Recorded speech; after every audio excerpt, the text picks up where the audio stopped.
I hope you have grabbed your mug of mixed coffee, and that's what we're also sipping this morning, just for show. And I have to introduce my guest for the morning. Ibrahim Ajay is a member of the MPP's communication team. Thanks for joining me. It's been a while. How many years have I talked to you? I think it's been like a year, really. Okay, it's been a year? Yeah. I think it's been more than that. Marcus Gavin Adampa is also a member of the NDC's communication team. What are you clicking there? Oh, nothing. I'm just trying to good. look at the back. Let's talk about something then. We're being told that somewhere in Guinea, and it's gotten to the capital, Conakry, there's the outbreak of the Ebola virus. And as a result of that, well, countries in West Africa have been concerned. Now, we've had recent reports in Liberia, and so Ghana's parliament has put Ghana's national security on alert. How serious is that a situation? It is very serious because Ebola doesn't have a cure, a known cure right now. I did read conflicting reports that it was not an Ebola virus. I don't know, we're getting different news reports right now that what they'd identified, I believe it was some is it French doctors or something that had identified initially, and they had diagnosed that it was Ebola, but they're saying now it isn't. That notwithstanding, let's wait for the facts to come out. Ebola is very serious. It's not only is it debilitating, I mean, it just consumes the body. The virus, it's a flesh-eating disease. And because there's no known cure, I think it's very good that government, national security are taking proactive measures, whether it's been confirmed that it is the virus or not. We have to make sure that our borders, as people come in, because I believe it's in terms of the Ebola virus, it's one that's airborne. It can be spread airborne, so it's not like cholera, whereby you can make sure it's about sanitation, washing your hands. This is something being in contact with a person carrying the virus. So our ports, as people come in from the affected countries, principally Liberia, anybody who can be identified as transiting through Liberia, Guinea, as you initially mentioned, we need to be up and doing, as we say. And I think it's proactive, and we need to commend the security services for taking the step they're taking right now. Yeah, Roland, have you heard the saying that if your neighbor's beard is burning, you need to fetch water and put it beside yours? You know, this Ebola virus is a very deadly virus that the first time it came out, everybody was terrified, and the way it killed people, and up to now, as Ibrahim is saying, there is no cure for it. And so it's just good that our government, our national security will put everybody on the alert so that people coming into our country will be checked very well. And that will help us, and we will not contract anything like that. I think it's in place, and we must commend the national security for taking those measures, proactive, as Ibrahim has said. When we come to issues of such public health concerns that especially are raised in Africa, for which we also need to have our public health officials also on the alert, we tend to introduce more proactive measures to it. But we've had some report, for example, sometimes there's the outbreak of cerebrospinal meningitis, etc., elsewhere in the north, and sometimes it trickles down to the middle belt of Ghana and all that. Do you think that we have been up to it, making sure that we strengthen our public health institutions to be able to deal with some of these exigencies? I think the litmus test for your question is the outbreaks and the frequency of outbreaks.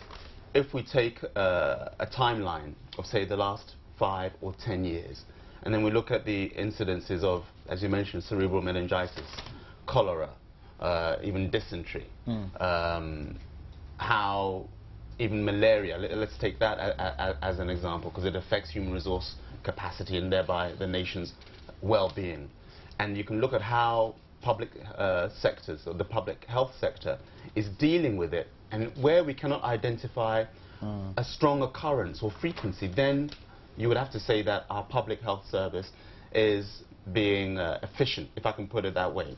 Sometimes it can also be done by luck. Regardless of whether or not we're actually working, luck has it that it doesn't affect us so much. You remember when HN1 came about, with the bird flu, or the avian bird flu some years back, you know, what we were doing at that time. Then we had the incidents whereby I think those who were selling chicken vendors, some of the retail outlets that are well known, then resorted to fish. And that again comes about how, not only from a commercial point of view, but you have government through the health sectors advising commercial entities that while this avian bird flu is prevalent, because I think it was coming from Togo, Nigeria, then Togo initially, they recorded incidences of it, change what we were doing in terms of the poultry market and protecting them. When we have cases of foot and mouth disease with the cows and sheep and other animal husbandry sectors, again, there's a lot of proactiveness. I think generally, you know, we used to have the town council fui, as we call them, and they would go from community to community and making sure that any sheep or cows were properly checked by the vets that were there. So I think with all these factors in, I would answer the question that yes, we are generally, in terms of our health sector, being up to the task. And without repeating myself, if I was wrong, you would see, if my answer to you was wrong, then we would need to see a strong occurrence or frequency of outbreaks of disease over a 5 or 10 year period, Roland. Yeah, this exactly so. I would say that the health sector, we have really done well, but there's much to be done too. There's no system is perfect. This cerebrospinal meningitis, the first time it came, I remember I was in school, and then they brought vaccines all over to vaccinate everybody. When it started from the north, then government proactively, you know, brought all these measures and all other things that prevented, like we have this vaccination for polio, or measles and all that, you know, which the health ministry and the health service, they have actually put in place to arrest all these things before anything happens. So I think that, as Ibrahim again is saying, we have been so proactive. We have put those measures in place, but I think we need to do more. I will accept that we need to do more of that, and so that things will be good for all of us. Okay, now let's turn our attention to an issue that has been regional, I believe, the last couple of days, from the last week. The issue about a Reach Hospital contract. We are being told that the contract already has been approved by Parliament. The last year, this very current Parliament, and we've had the Pressure Group Alliance for Accountable Governance, raising questions about the contract and pushing for a thorough investigation into what they perceive to be a shady deal. They believe that as much as, we've had the contract approved by Parliament, perhaps also the Parliament in itself needs to go back and take a real look at the contract, because in sum, the contract is worth $306 million. We're being told that a value for money assessment was undertaken on the project, meaning that there was a transaction advisor just to take a real look at the project, and government initially had been advised that the contract had been overpriced by $142 million, but the approval still went to it. Subsequently, the members of Parliament of Ghana had been saying that, well, they didn't look at the substantive of the contract. They only look at the financials, and as far as the agreements are concerned, whether there was due process within the agreement and whatever phrases they were in. So that's it, Ibrahim Ajay. Roland, thank you. First and foremost, I'm very disappointed in the honourable members of Parliament, because for them to say they didn't look at the details or the substantive, I mean, that's your job. You know, when the contract, if you know the workings of Parliament, usually they deal with the agreement, not necessarily the substantives of the contract, or of the project. So, for example, they will only be told that, well, this is supposed to build a studio, and if it's a 10-month studio or a 2-building studio or whatever it is, but they won't take much. They don't take much interest in how many materials will be used for this. You know, the technical details. I understand. And as a result of that, when you do a proper assessment, you get to draw the conclusion that perhaps this sum we're proving doesn't warrant or would not be adequate, or is more than adequate for the project in itself. The point you make is legitimate, Roland. No, I am not necessarily. No, I'm only giving you a paraphrase of what the interpretation. I understand, but in reference to my contribution, I'm taking on board what you're saying, and I say it's legitimate. But parliamentarians have oversight responsibility. They sign off our tax cities, mine, yours, and Marcus's. So they control the purse strings, and we expect them to act not only in a fiduciary manner, but also judiciously. And I'll quickly outline why I say they've been irresponsible. You have technocrats within all the ministries who do all the details, as you rightly mentioned. And so what they need to do as parliamentarians is ask for that documentation that shows value for money. This is a clear case of out and out corruption. And why do I say so? One, the instigator for the value for money, I believe, was one of the donor partners or country. I think it's from the UK. They looked at, for example, in Saudi Arabia, there's a 500-bed modern facility, health facility, being built at in excess of $200 million less, or 147. Let me not say what isn't the fact. $147 million less. Meanwhile, the one at Ridge is 350-bed facility. A 500-bed facility costing $147 million less. So they did apples and apples, or pears for pears, and said that how can a whole facility in Saudi Arabia, and notwithstanding labor costs or what have you, the material costs are relatively less, and they have a larger, it's a bigger facility. And so I'm very disappointed that parliamentarians didn't check this.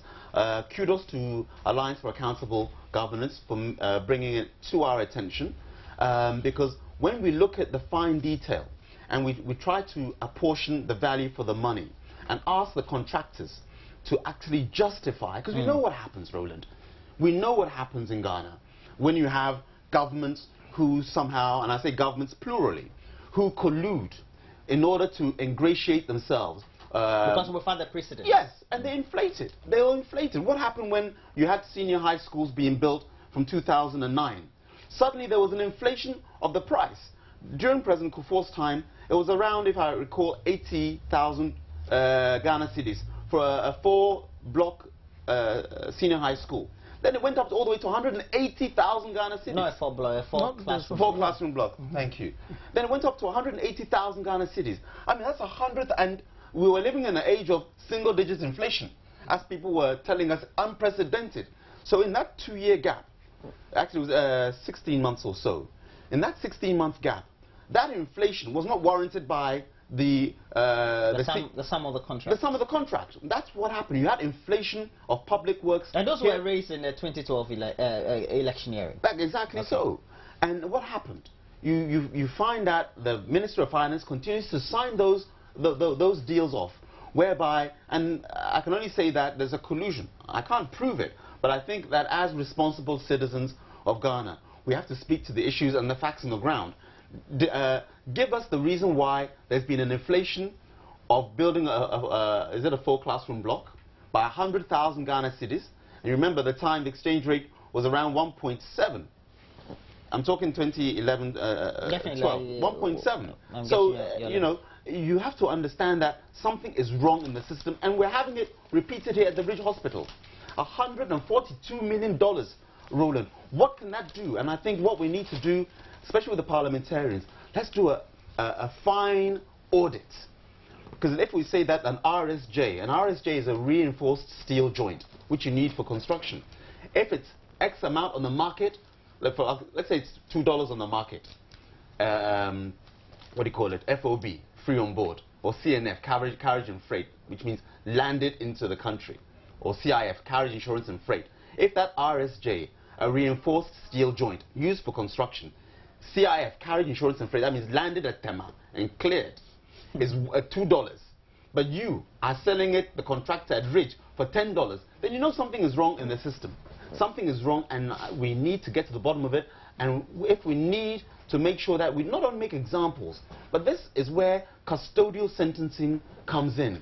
If we say it's hard in the system... Brian, we haven't gotten there yet about issues of sentencing. But Marcus, yes, the reality is that this very loan, and just to correct what initially we were all saying about whether the loan was coming from the UK, was from the Export-Import, the Exim Bank and HFC Bank of the US. Okay. But the UK's International Development Company, Crown Agents Limited, they undertook the feasibility on whether it was worth it in terms of the value for money added, and they revealed that, well, as far as they were concerned, the hospital contract sum had been overpriced. Okay. And then Alliance for Accountable Governance... As far as which people were concerned, the Alliance for Accountable Governance... as far as the contract sum was concerned, it was overpriced, because the contract sum is 306 million, and they thought it was overpriced by a whopping $140 million. And then they made some allusions. That is AFAG. Okay. One would wonder how it is possible for Dangote in Nigeria to build a 1,000-bed capacity hospital through his foundation at a cost of $12.3 million in the Kano state of Nigeria. And you know that Ghana and Nigeria, we have similar circumstances in terms of our living, well, not the same rate as far as our GDP and etc. But we seem to have the same social issues, etc. Yeah, Roland, what we are talking about is that those allusions made, based on what? They are speculative allusions, because you do not know what actually goes let's not get into the politics. No, we are not getting into the politics. I actually appreciate the point being made by Ibrahim here, but then I would like to, before I get to that point... He has not alluded to any political collusion. No, of course, I am not also getting there. He's only talking in the interest of the country. Of course, we are all doing that, Roland. Be fair to me, we are all doing that. I mean, wait for me to make my point. Before I get to that, he made a point about this 4-unit classroom block and all that contract sums, you know, being inflated and all that. A little correction. During President Kufuor's time, those classroom blocks built were not with ancillary facilities. But they corrected these things over and over. During President Mills' time, those classroom blocks were with ancillary facilities. You have toilets. You are building a 6-unit classroom block, and you have 6-unit. Yeah, you know. We have those ancillary facilities there, and so you cannot say that those contract sums were inflated. Again, you reminded him that those issues were used in the 2012 elections, but Ghanaians knew that they were not the real issues. Now, let me come back to this AFAG thing and ask some few questions. How did AFAG arrive at this conclusion that something untoward may have happened? AFAG is not the pressure group that had raised the issue. The issue was raised by the minority leader in Parliament, and then also acknowledged by even sections of the majority. And I think the last week I had the head or the chairman of Parliament Finance Committee, Kluchi Adeji, in the studio. I asked him, and he was also concerned about it. He said, well, the approval processes had gone through, and so the loan agreement has been approved. And now, so what they can do as a house is perhaps go to court. That is what statutorily needs to be done. And then they can be giving that very empowerment by the court, and then take a relook at the agreement. That is what needs to be done statutorily. Oh, so does that mean that before they looked at the agreements, as you said, they didn't look at the substantive issues and all that? Then I think what I will say is that next time they are going to actually sign these agreements, they should look at the substantive issues. It's an indictment on Parliament as a whole. And as we are saying, everybody should be disappointed in them if they themselves will agree that the work they had done was not done well. Well, they have not said the work they've done. Based on what was before them, they've done what does it imply? Yes. What does it imply? That you are accepting that, okay, you may not have done something right. And there's a difference. The point is, whoever puts... Based on what they have, the agreement met all the criteria they have for them to take a look at it. The point is, now it's being said that, well, perhaps whoever brought the agreement before Parliament, and we're talking about the responsible ministry for it, did not undertake proper value for money assessment of the project and the contract sum in itself. So that's where the mistake is coming from. The point is also, we also need to take into cognizance what needs to be done when such agreements are laid before Parliament. Exactly. But it's all, I mean, this very debate we're having is about the interests of the country and what needs to be done by not necessarily lawmakers, but whoever is responsible and is expected. Also, that is what I would say. What I'll add is that they should go back. They should go back and analyze everything. It's not that simple. That's it's not that simple. You said they must go to court this time. If they really want to call back, they must go to court this time. And if they go to court, whoever has a contract also has certain rights. Yeah, of course. That could lead to something, or maybe we may have some judgment debts and all that after that one too. So it's not that simple. Well, so this time it means that we really have to do some things right.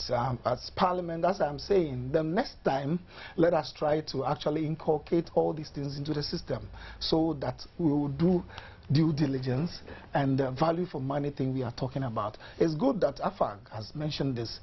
Really good. That's why I wanted to ask, how did they get the information? Now I'm clear that the information was gotten from the source itself. We said minority, and then some majority people also attested to that fact. So I will say that let us try to do the right thing and make sure that in these times of challenges, we must make sure Ibrahim, how many times haven't we talked about this all over and again? Time without number. And the source, just to clarify what Mark was saying, was the Exim Bank, as you mentioned beforehand. It was the UK, the company, US. The US, no, UK.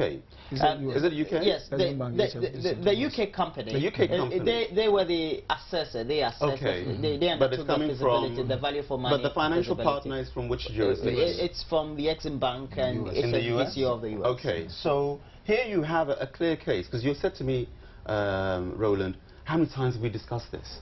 Time without number. And importantly, it's the initiator, the source of the information was the financial contributor to the project, not we here in Ghana.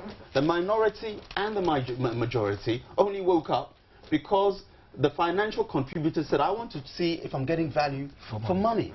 So in the absence of that, we would have signed up. And remember, these things, it's a loan. Sometimes it's not a grant. It's not free money. Roland, you and I and Marcus and our viewers on Joy News are the ones who pay for this ultimately. And of course, other Ghanaians who are then left without the strong social intervention policies which are finance driven. Because then we say there's no money. It's down to the bone. It's down to the bone. So it's important that when we utter these things, that the meat is now down to the bone, we have to look at the cause. Who caused them?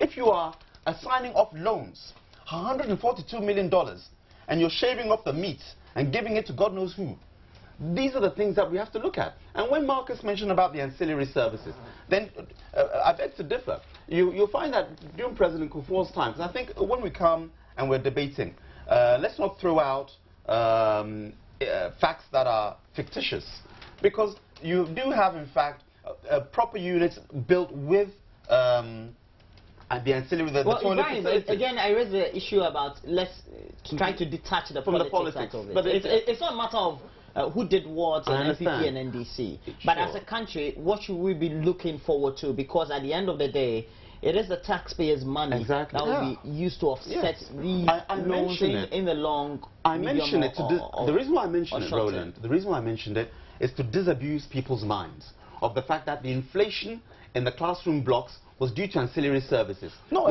that's what I'm challenging. That this is the issue we are talking about. You didn't challenge it. You made it as a statement of fact. The statement gentlemen, you made it as a statement of fact that the reason why it had increased to over 100,000 Ghana cedis, Marcus, was because this time around, during President Mills' time, the classroom blocks were having toilet facilities built.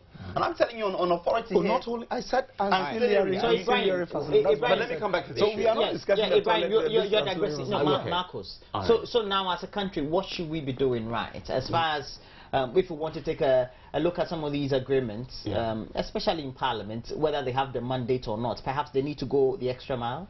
Definitely. So some would say more than an extra mile, an extra furlong. But the point that I want to make here is this. What do we need to do?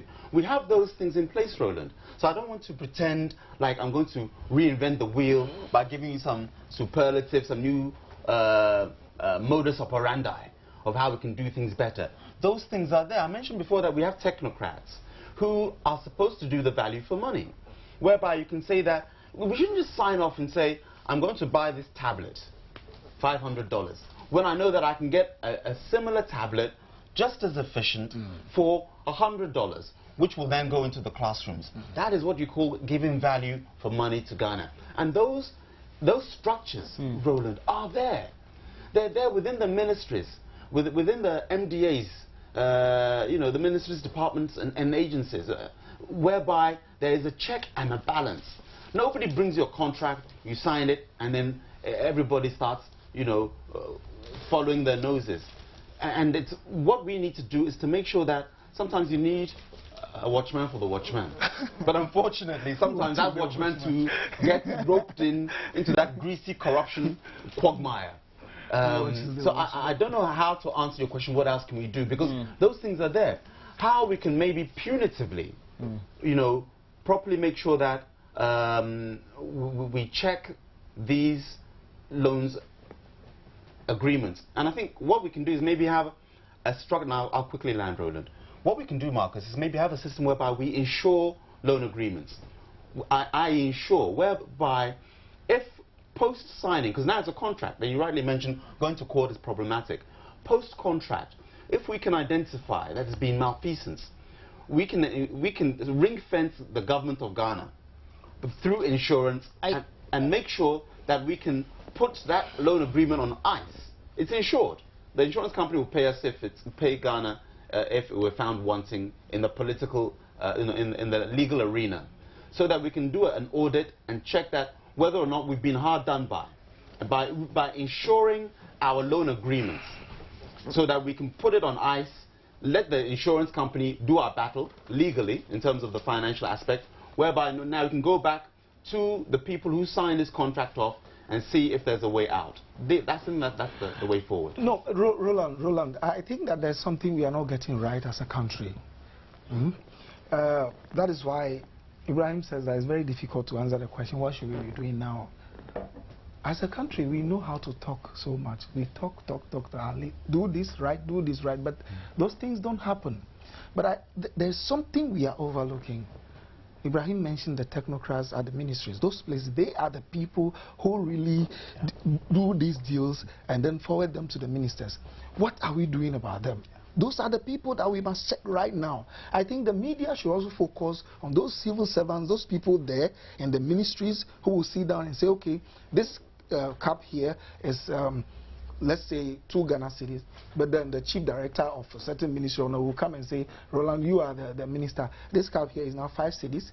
Maybe you may not have enough knowledge about whatever, so you know that our country, or taxpayers' money, is being used to pay all those people. And so one would have expected the right thing to have been done by them, but they don't do it. So we must, the politicians so much, like the focus on them too much, must shift a little bit to these technocrats and these civil servants in those ministries. Yeah. Because from what you are saying, there's some maybe technocrats in that ministry or some the directors and all that, they come together, put all these projects together, and so this will cost this amount. And the minister looking at it being over, was okay, fine, let's send it to Parliament. Also thinking that Parliament will be able to, you know, arrest any anomalies in the system, and Parliament to, you know, they do not have the so much power to do that. So I think that we must look at where the technology, that is what is missing now. Well, the point is, when the agreements are brought before Parliament, and Parliament has been perhaps alerted on some of those exigencies, then they can raise the concerns at the committee level, where they thoroughly discuss some of these loan agreements. Exactly. But the point is that once the substantives are not raised there and it's approved, you have to go through a very long process. It could take years even before you revert whatever you feel that you have to. And at the end of the day, they also can cost you so much. So when you look at the litigation or the legalities thereof, sometimes it's better left unsaid. But the point is that these are precedents that we can always also use as an example in the future to make sure we get value for whatever agreements that I don't know whether I just want to add something quickly to what Marcus said about checking the technocrats. If, for example, Roland, we could have reputable companies, audit companies such as PricewaterhouseCoopers, Ernst & Young. These are international companies. For example, the Crown agents are basically in that same area. So I think maybe we need to just making sure they do the best value for money. Yes, but I mean have it mandatory. Every agreement before it gets to the parliamentarians is checked by these people. I think if we make it mandatory, that will help us, because I don't want to somehow.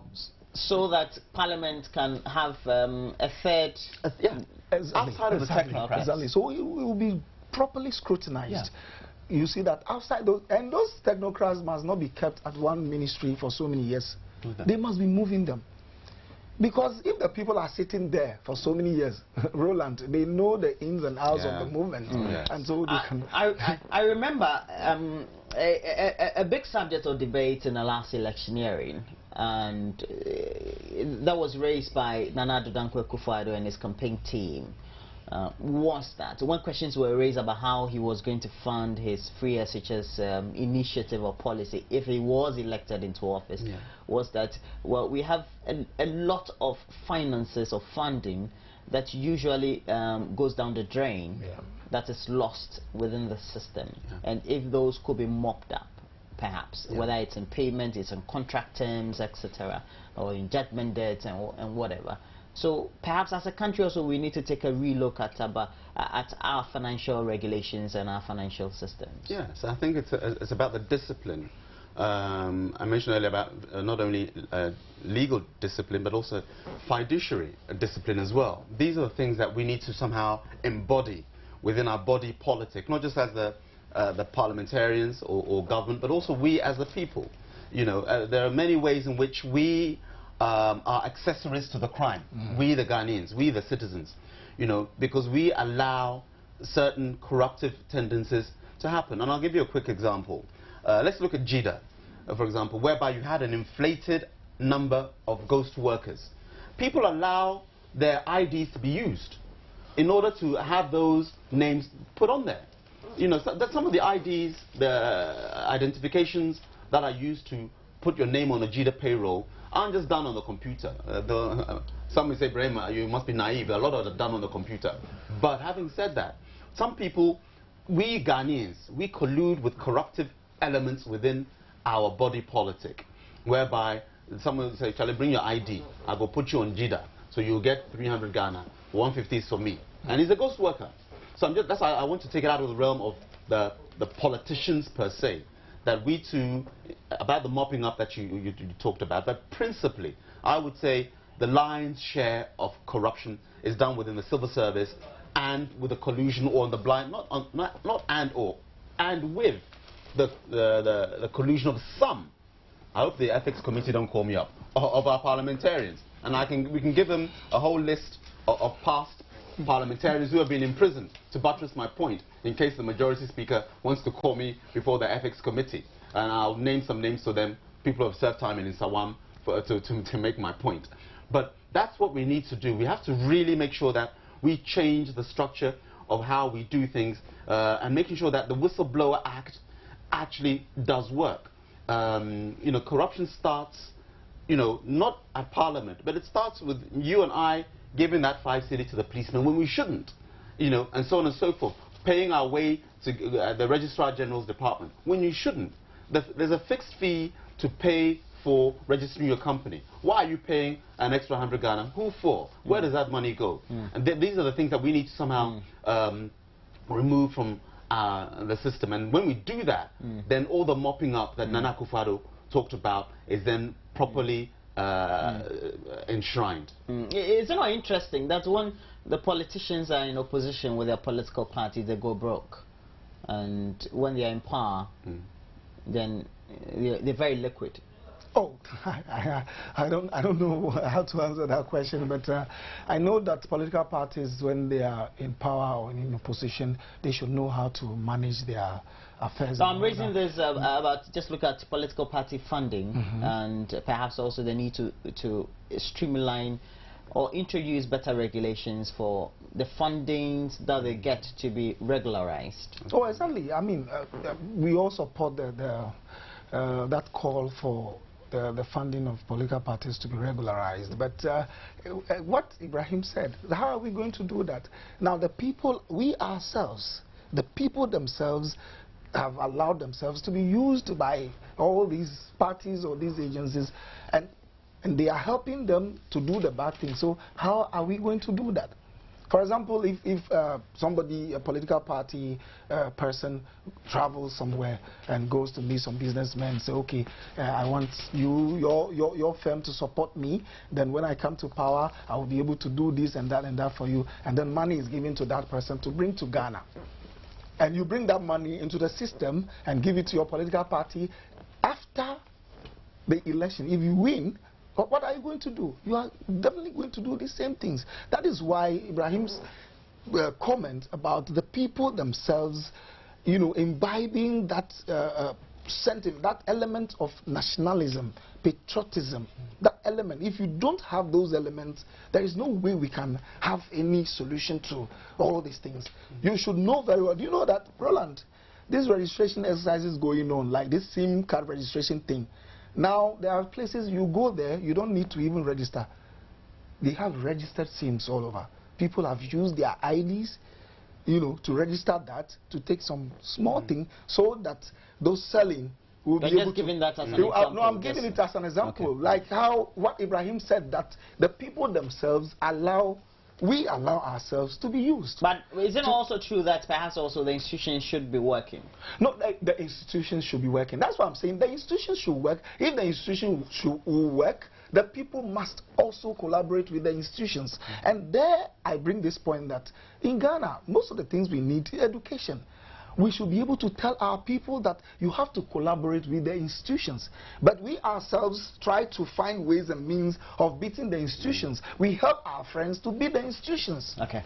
You understand? So, I mean, nothing will go well. The International Monetary Fund has reiterated the weak fundamentals of the Ghanaian economy and called for stronger microeconomic policies, and for the IMF, strengthening policy frameworks will help the economy withstand external shocks while ensuring that access to global capital markets is available and beneficial to us. And well, it depends on who is talking, but usually I guess the commentary has been the same, because that has been identified that, well, we have some structures within the economy that really are not strong. As a result of that, the variables have not been favorable over the last 2 fiscal periods, as we've witnessed. Now, following that, just I think a day or 2 ago, Dr. Mahmoud Bawumia, former Deputy Central Bank Governor, who was also the vice presidential candidate of the MPP in the last elections, that's in 2012, he addressed a lecture at the Central University College and Mutual Campus, and he raised certain issues. And following that also, Kokubaku Jr., who is also a journalist and social commentator and media commentator, has been asking government to perhaps listen to what the solutions that he has been providing are, and whether we could take some level of advice from it. I have to start with you, Ibrahim. What Dr. Bawumia spoke about 2 days ago, or if not a day ago, are not new, are they? They're not new, and that's what pains Ghanaians, because you can see that the same policies are being pursued.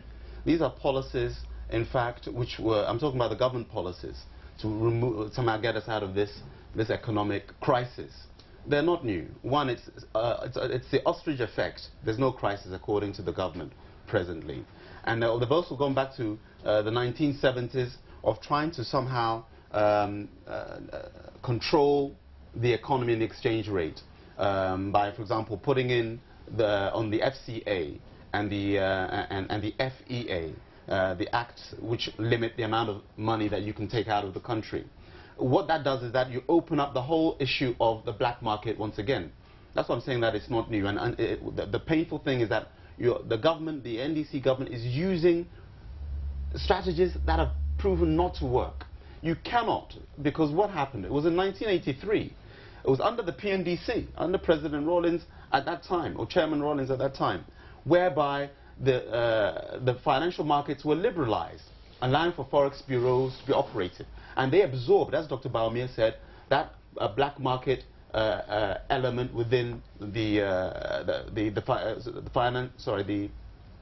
financial exchange. The market exchange, the currency, the forex market. Thank you, Roland. And so we want a proper trajectory. You know, where there's transparency, you'll find that people work more efficiently. Because when you don't trade, that's when you find that there's a fall in your currency, because as Dr. Baumia said, currency is a store of value, and right now you're not trading at all. That's what we're not doing. Similarly, as Dr. Baumia was mentioning, what you have presently is a situation whereby there's been a reversal to T-bills, treasury bills. A government that is lacking ideas of how to make money suddenly increases the interest rate on treasury bills. These are like buying debts of government. That's what a T-bill is. It says you pay this, and the 91-day treasury bill from 10.1% has now gone up to 21%. That was the case, but actually that was 24 and 36% back in the 1980s and the early part of the 90s. Because you're saying, I don't have money, so come and borrow me money. I'll give you a T-bill, a treasury bill, and after 91 days, I will give you 22, I don't want to get the facts right, I'm sure people will check. I want to be correct so that if I'm talking it's not, but from memory, I hope the viewers will allow me. It's now around 21-point-something%, from just 10% last year. That's just a normal base rate. Yeah, on the 91, but the point I'm making is... It depends on which bank too, sometimes it increases. Okay, but this is the central bank rates. Yes, it's a treasury bill. Yeah, it's from the Bank of Ghana. Normal one. Yeah. It was 10.1% last year. This is a 12-month period. It's now 22%. No, that's true. So we are selling our economy. And so these strategies, Roland, I just want to pinpoint what you said. They've been done before. Treasury bills don't work. It shows there's no, you don't have confidence in your economy. Now you're restricting how much money that we can even take out of the country. That allows for what? The black market, the kalabule, which we used to go to Zongolon to take and change our money, is now coming back up. Similarly, when the forex bureaus, you had a Financial Credit Act, 2006, which allowed or encouraged people to bring foreign currency back into the country, which is good, because when we have net international reserves, it's good to have foreign currency here, because it allows for you, again, it's a store of value for you to exchange with in terms of import bills. We told Ghanaians, this is a safe financial area, and we applaud all governments and all Ghanaians for the fact that we are such a stable country politically. So we said, bring your foreign currency, and you can also withdraw it in the currency in which you denominated or deposited it. Now you can bring the dollars, pounds, euros in, but we won't allow you to take cedis out. That is a breach of contract, Roland. As Dr. Baumia said, you encouraged me to bring my dollars and said, when I need to, I can remove dollars. Now I've brought the dollars, you say I can only remove the cedi equivalent. How is that when the cedi is plummeting? This quarter alone, 14.1% depreciation. 14.1%. Somebody will tell you, but didn't the same Dr. Baumia, when he was deputy governor, didn't it depreciate? Yes, it did. In 2005, it was 2.4%. 2006, again, within the region of 2%. But again, we're making the comparisons politically. I'm doing that. Let's digress from the political debate. Okay. The reason why I brought that, I will digress. I brought that in because it's important to understand that what policies were being done then. Because you said, what are we doing differently? Are we not doing the same thing? And I want to say that you had a strong fiscal regime whereby there was discipline. You didn't overspend. You actually made sure that you worked. And let me go down to the micro level now. Where you have, what's our main earner, apart from the oil now? It's cocoa. Whereby the farmers, the whole spraying has been politicized. The cocoa mass spraying. That's perceived. Perceived Politicization. Okay, perceived politicization. But so far nobody has come out to prove that, yes, then there's been a failure. I'm a farmer and I don't get access to the mass spraying. Because. So let's say there's been a policy failure or implementation, whereby now cocoa, in terms of production, has gone down. We chalked 1 million tons in what, 2010-2011 period. Now it's come back down to 800,000. As read in the financial budget by Honorable Setekpe just this last November ago. So I'm speaking from his mouth, not my own perceptions, that cocoa production has gone down. Why is that? There's been a policy failure in cocoa mass spraying. Fishermen, again, there's been a policy failure on the fuel. What do they call that thing? The premix fuel. The premix fuel. There's been a policy failure there. So when you find that agriculture... Why do you say so? Premix fuel? Yes. Well, fishing has gone down. No, really? no. Yes. Agriculture too has gone down. Because on page 16 of the graphic, yes, it says that, well, fishermen, more than 500 of them are idling at various landing beaches from Tema in the Greater Accra region to Hafasini in the Jomoro districts of the Western region as a result of rising costs of premix fuel. Thank you. So I'm trying to put from the macro to the micro, Roland, because it helps our debate. You know, because when you don't allow people to work, when I say allow, your policies are inimical. They prevent Ghanaians from our God-given talent to be financially ambitious. Because when you don't trade, then the city loses its value. And then we're in the position we're in. And Dr. Baumia said you have to put in policies that breathe oxygen into our economy, and then you check the corruption elements. So he mentioned Jida, Isophaton, Suba as examples of what you need to do, and then also reduce import levels to allow local manufacturers to be able to compete and trade. Well, Roland, I would say, what is the title of Dr. Baumia's presentation lecture? Restoring the value of the city. Yes. And I read through the document, the 50-page lecture. I expected to have seen at least the colors of red, gold, green with a black star there. But I didn't see most of that. As Ibrahim was going, he was going political. Before this, I mentioned to him that, fine, it's good. This thing should have been titled, Identifying the Problems of the Ghanaian Economy, instead of Restoring the Value of the City or something like that. Because I was waiting to see what restorative measures will be propounded by the learned doctor. And that lecture. But I didn't see anything like that. There are things we have heard over and over and over. You have heard what over and over? Over and over that let's stop import, and then so that you know, people can create, you know, factories in Ghana and all that. We have heard that over and over and over. And then again, let me state this, that the 50-page document, the so-called solution started from the 44th page. From the 44th page, even those ones, he listed them as they are not. Now, what I was waiting to see, now what I'm saying is that Dr. Baumia actually missed the opportunity to give a lecture to the people. I would say that is a whole Ghana. I would also ask you a question. When we're talking about the various fundamentals of the economy being weak, do you have an understanding of what the fundamentals are? And really, have you been listening to the finance minister and the various economists around who have been making the right assessments? Roland, I am not an economist. I have listened to all these things over and over, all these jargons, fundamentals of the economy, weak GDP growth, and all that. I've heard about all that. Now, the viewers who are viewing this program, how many of them understand these terms, this inflation, all those? But they are critical to the livelihood. No, if they are critical to the livelihood, that is why we must break the issues down to the level of the people. We must be able to you know, address the issues. If we want to break the issues down, it makes it even worse.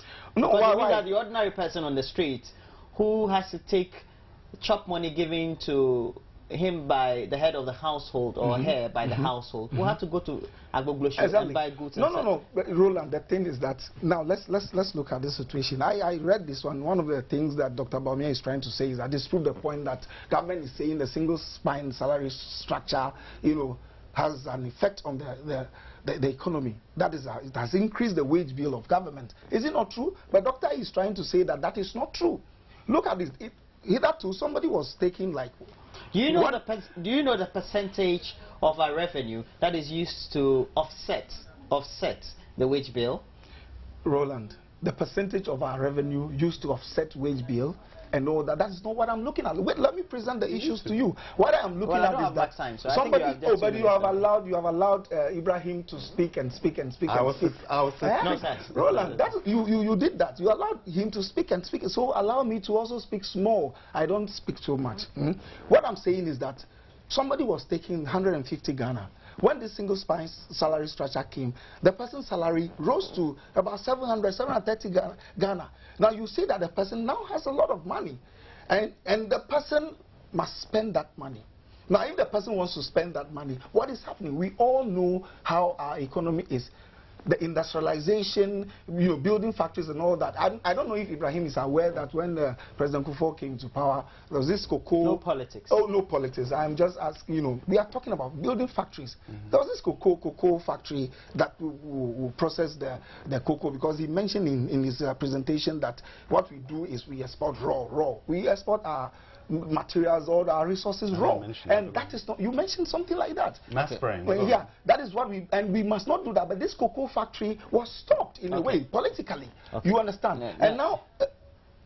No, I want you to wrap up, because I want you to have a last bite. No, so what I am saying is that I expected Dr. Bawumia to have used that opportunity to educate Ghanaians. Now, there are major players of the economy, apart from government trying to, point at government, that government, you are doing the thing. What about the households? What about the firms that we have? Those people must also be tackled. Roland, I don't know why you don't have so much. In 30 seconds, Ibrahim. As far as what the pointers have been, the signals are available, the signals are there. The President in the State of the Nation address came to acknowledge that. In 30 seconds, what should be the trajectory that we should be ascending?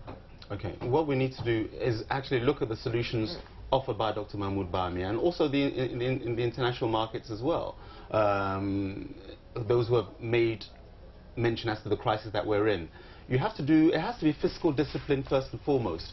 In order for the trajectory that you talk about, we need a strong fiscal discipline within our financial regime, which means actually making sure that people work within certain framework of making sure the economy is good. 30 seconds.